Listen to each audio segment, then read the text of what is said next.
Bonjour les amis, bienvenue sur opentuto.com. Dans cette vidéo, nous allons découvrir quelques méthodes de recherche dans un tableau et des méthodes de looping, c'est-à-dire comment parcourir les éléments d'un tableau.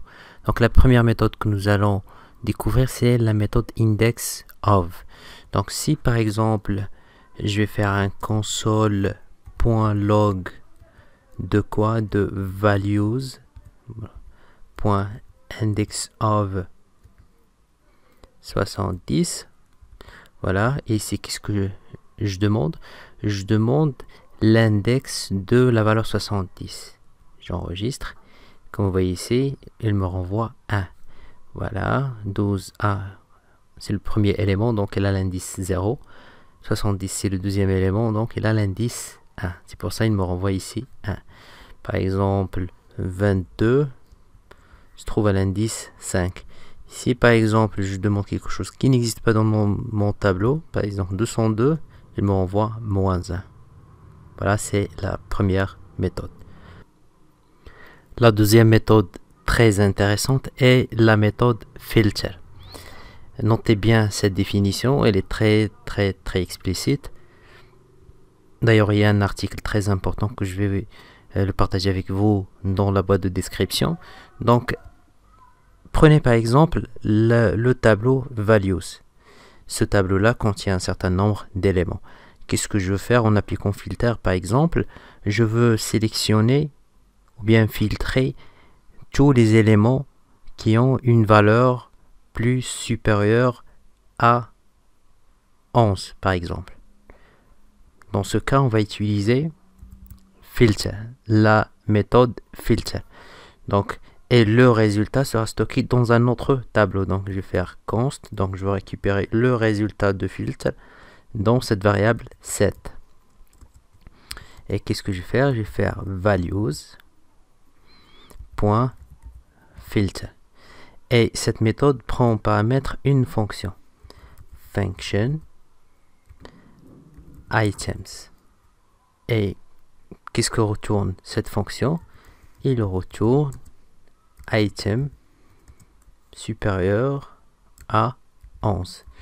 Donc pour chaque item, pour chaque élément de mon tableau values, je vais vérifier si cette valeur est supérieure ou non à 11. Si elle est supérieure à 11, elle sera stockée dans 7. Et à la fin ici, je vais faire un console log, console.log, et ici je vais faire 7. Et je vais essayer d'exécuter. Pardon, ici ce n'est pas fill, mais filter. Voilà la méthode filter. Excusez-moi. Voilà, j'exécute. Et comme vous voyez, 7 correspond à un nouveau tableau créé sur la base de la condition item supérieur à 11. Donc tous les éléments supérieurs à 11 ont été stockés dans cette variable 7. Donc ici on obtient 12, 70, 18, 22 et 2021. Voilà pour vérifier que cette fonction passe élément par élément. Je vais faire ici console.log et je vais faire item, j'enregistre. Comme vous voyez, tous les éléments sont ici dans la console. Après, on va parler de la méthode find. Find travaille de la même manière qu'on voyait ici, comme filter. C'est exactement la même chose. Donc la méthode prend en paramètre une fonction. Et qu'est-ce qu'on fait ici? On essaye de chercher l'élément ou bien le premier élément qui est plus supérieur à 20. Donc on va commencer, ou bien notre méthode find va commencer par 12. Voilà, 12, est-ce qu'elle est supérieure à 20? Non. 70, elle est supérieure à 20. Donc on va s'arrêter ici. Et 70 est stocké ici dans la variable 7. Et lorsqu'on va afficher 7, il va nous retourner 70. On va l'exécuter. Il vaut mieux que que je commente cette ligne et j'exécute. Et comme vous voyez, il me renvoie à 70. Donc si par exemple, je vais faire 200 et je vais exécuter, voilà, il m'affiche 2021. Donc on commence élément par élément. Donc l'élément 12, est-ce qu'il est supérieur à 200? Non. 70? Non. Et ainsi de suite jusqu'à 2021 qu'il est supérieur à 200. Un dernier exemple, c'est la méthode for each.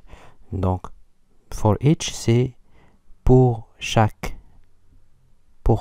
élément de mon tableau, je veux par exemple afficher cet élément. Donc comment faire? Values pour mon tableau, pour chaque élément de mon tableau. Donc function item. Voilà, je veux faire un console log item, j'enregistre et voilà, il m'affiche tous les éléments de mon tableau. Donc on lui donne une fonction et pour chaque élément de mon tableau, merci de me retourner cet élément. Voilà, il prend paramètre ce premier élément, il le retourne, le deuxième, le retourne et ainsi de suite. Voilà, donc c'est tout ce qui concerne cette vidéo. Si vous avez des questions, n'hésitez pas à les poser dans les commentaires. On se revoit dans la prochaine vidéo. À bientôt.